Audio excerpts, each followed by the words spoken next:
बंगाल में दो धुरंधरों ने हिला दिया ममता का किला। बिहार से भी बड़ी जीत की तैयारी, मोहन भागवत ने दिया साथ। पश्चिम बंगाल की राजनीति में इस वक्त जो हलचल दिख रही है वो सामान्य चुनावी गतिविधि, ये उस बड़े बदलाव का संकेत है जिसकी आहट अब सिर्फ कोलकाता तक सीमित नहीं बल्कि दिल्ली से लेकर सीमावर्ती इलाकों तक महसूस की जा रही है।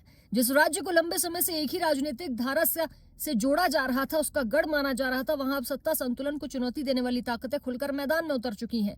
बीते दिनों दो अलग अलग मंचों से दिए गए संदेशों ने बंगाल की सियासत को झकझोर दिया। एक तरफ पीएम मोदी की जनसभा और दूसरी तरफ राष्ट्रीय स्वयंसेवक संघ प्रमुख मोहन भागवत की रणनीतिक मौजूदगी।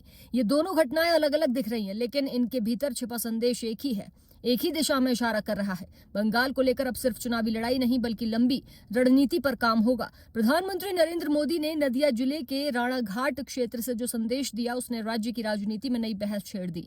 नदिया कोई साधारण इलाका नहीं, ये क्षेत्र सामाजिक संरचना, मतदाता वर्ग और राजनीतिक समीकरणों के लिहाज से बेहद संवेदनशील माना जाता है।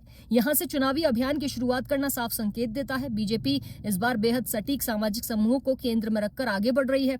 पीएम मोदी ने अपने संबोधन में साफ शब्दों में कहा कि देश में जो हुआ उससे भी बड़ा राजनीतिक बदलाव बंगाल में देखने को मिलेगा। इस बयान के पीछे सिर्फ चुनावी जोश नहीं बल्कि हालिया राजनीतिक घटनाओं का अनुभव छुपा है, खासकर उन वर्गों के व्यवहार को ध्यान में रखते हुए जिन्हें अब तक विपक्षी अपनी मजबूती मान रहा है। नदिया और उसके आसपास का इलाका मतुआ समुदाय एक बड़ा केंद्र है। ये समुदाय लंबे समय से नागरिकता, पहचान और वोट अधिकारों के जैसे मुद्दों पर असमंजस में है। हालिया मतदाता सूची पुनरीक्षण के दौरान बड़ी संख्या में नामों को लेकर जो भ्रम और डर पैदा हुआ, उसी को संबोधित करने के लिए पीएम ने इस इलाके को चुना। स्पष्ट किया कि जिन लोगों को नागरिकता वैध है उनके अधिकार सुरक्षित हैं और डरने की जरूरत नहीं। वही बिंदु है जहां से सत्तारूढ़ तृणमूल कांग्रेस और बीजेपी की राजनीति सामने आती जा रही है। जहां राज्य सरकार इस प्रक्रिया का विरोध करती दिख रही है, वहीं बीजेपी इसे अवैध घुसपैठ मान रही है।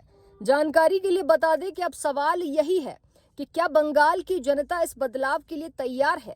क्या पारंपरिक राजनीतिक धारणाएं टूटेंगी और क्या ये रणनीतिक वाकई राज्य की सत्ता की दिशा बदल पाएगी?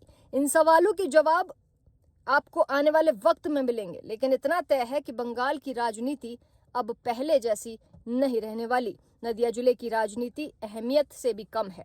ये इलाका लोकसभा और विधानसभा दोनों स्तरों पर निर्णायक भूमिका निभा रहा है। यहाँ की सामाजिक बनावट, अनुसूचित जाति और जनजाति की हिस्सेदारी काफी महत्वपूर्ण है। बीजेपी की कोशिश इन वर्गों को एक साझा सुरक्षा और पहचान का नैरेटिव के तहत जोड़नी है। उत्तर बंगाल में राजवंशी समुदाय, आदिवासी समूह, सीमावर्ती आबादी और लंबे समय तक वाम दलों का कैडर बेस रहा है। अब देखने वाली बात होगी कि आगे ये मामला क्या कुछ मोड़ लेगा।